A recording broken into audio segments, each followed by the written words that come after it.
అదే RTV app వార్తల్ని క్షణాల్లో చదివే అవకాశం ఉంటుంది. ఒక న్యూస్ పేపర్, ఒక టెలివిజన్ ఛానల్ మీ చేతుల్లో ఎప్పుడూ ఉంటాయి. నా పేరు మాదిరా శ్రీనివాస్ అండి. మాది వచ్చి బుద్ధిపూడి గ్రామం ఎంసూరు మండలం.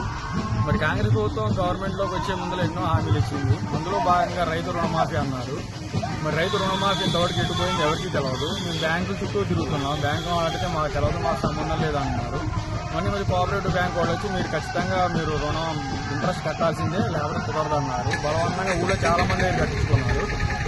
అందులో భాగంగా మేము కూడా కట్టాము. మరి ఈ విధంగా ఇట్లాంటి చేతగాని వీలుకి లేనటువంటి ప్రామిసులు చేయడం వల్ల ఉపయోగం ఎవరికి ఉంది? సామాన్య మాలను మోసం చేయడం తప్ప ఇది చేసింది. మరి ఇప్పటికైనా గవర్నమెంట్ దీని మీద స్పందించి మరి వచ్చే సీజన్ మరి జూన్లో మరి మాకు మళ్ళీ కొత్త రుణాలు తీసుకునే అవకాశాన్ని కల్పించాలంటే మరి వీళ్ళు ఆ రుణాలు తీర్చేస్తే మేము కొత్త రుణాలు తీసుకుంటాం, మాకు అవకాశం ఉంది. మరి మీ గవర్నమెంట్ కోరేది ఏంటంటే మరి ఈ వాళ్ళన్నటువంటి హామీ దినాన్ని నెరవేర్చాలని కోరుతున్నాం. నా పేరు దొడకుని కృష్ణయ్య, నేను పల్లెవాడ రైతు బిడ్డని. అయితే గత ప్రభుత్వం కేసీఆర్ ప్రభుత్వం రుణమాఫీ చేయలేదని, మేము వస్తే రుణమాఫీ చేస్తామని ఏదైతే రేవంత్ రెడ్డి గారు ముఖ్యమంత్రి గారు అన్నారో, కానీ ఆ రుణమాఫీ లేదు. రైతులు రేపు రాబోయే ఖరీఫ్ లోన్లో ఖరీఫ్కి పంటలకు లోన్ తీసుకుందామంటే ఈ రుణమాఫీ అడ్డం వస్తుంది. ఇది చెల్లించలేదని వాళ్ళు వెంటబడుతున్నారు. కాబట్టి మీరు ఈ రుణమాఫీని తక్షణమే అమలు చేస్తేనే రైతులు రేపు మనుగడ. లేదంటే రేపు బ్యాంకుల ముందు రైతు బలి అయ్యే పరిస్థితి ఏర్పడుతుంది. మీరు ఉచిత వాగ్దానాలు ఇచ్చి ప్రజలను అయోమయంలో నించే కంటే మీకు సాధ్యమయ్యే హామీలు ఇచ్చి ప్రజల్ని, దేశాన్ని మరి సమతుల్యంగా పాలించాలనే భావన కనుకుంటే మీరు ఎప్పుడు కూడా మరి అనవసరమైన మాటలు కూడా మాట్లాడొద్దని మరి ఈ సభాముఖంగా చేస్తూ, రుణమాఫీ కనుక చేయకపోతే కేసీఆర్ పట్టిన గతే ఈ ప్రభుత్వాన్ని కూడా పట్టుద్దని మేము రైతు పరంగా హెచ్చరిస్తున్నాం. రైతులేంగా రాజ్యం లేదంటున్నారు, అది వాస్తవమేమో, కానీ ఇప్పుడు ప్రస్తుత వాస్తవం రూపేణం లేదు. కాబట్టి రైతు మనగడ సాగించాలన్నా ఒక్క పంట పండితేనే ఇంతమందికి ఎంప్లాయ్ కల్పిస్తాం. 70% ఉన్నటువంటి రైతులు ఎవరైతే ఉన్నారో వాళ్ళు ప్రపంచంలో ఏ కంపెనీ అయినా మాకు ఇంతమంది లిమిటెడ్ పని మరి సరిపోద్దని ఎంప్లాయ్ అంటారు, కూలీలు అంటారు. అదే మా రైతు అనేవాడు ఇవాళ లేదు 366 రోజులు ఎంప్లాయ్ కల్పించడానికి సిద్ధంగా ఉన్నారు. కాబట్టి అటువంటి రైతు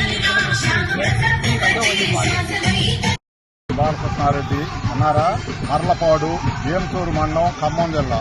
అయితే నేను గత 35 సంవత్సరాలు 40 సంవత్సరాలు బట్టి ఇదే పార్టీలో ఉంటున్నా.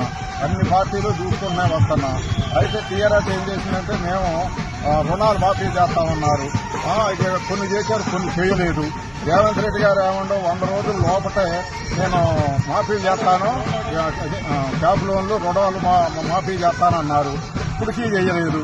దయచేసి త్వరలో చేస్తే బాగుంటుందని మా ఎన్నం.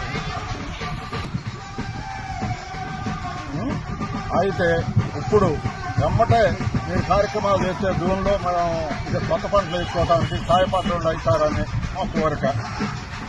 అది కల్లూరు కూడా వ్యవసాయ రైతుని మాకు పంట రుణం మాఫీ చేస్తానని మరి ఎన్నికల ముందు హామీ ఇచ్చారు. హామీ ప్రకారం ఇవ్వలేదు. మళ్ళీ జూన్ అయిపోతుంది, కానీ కూడా రుణమాఫీ చేయలేదు.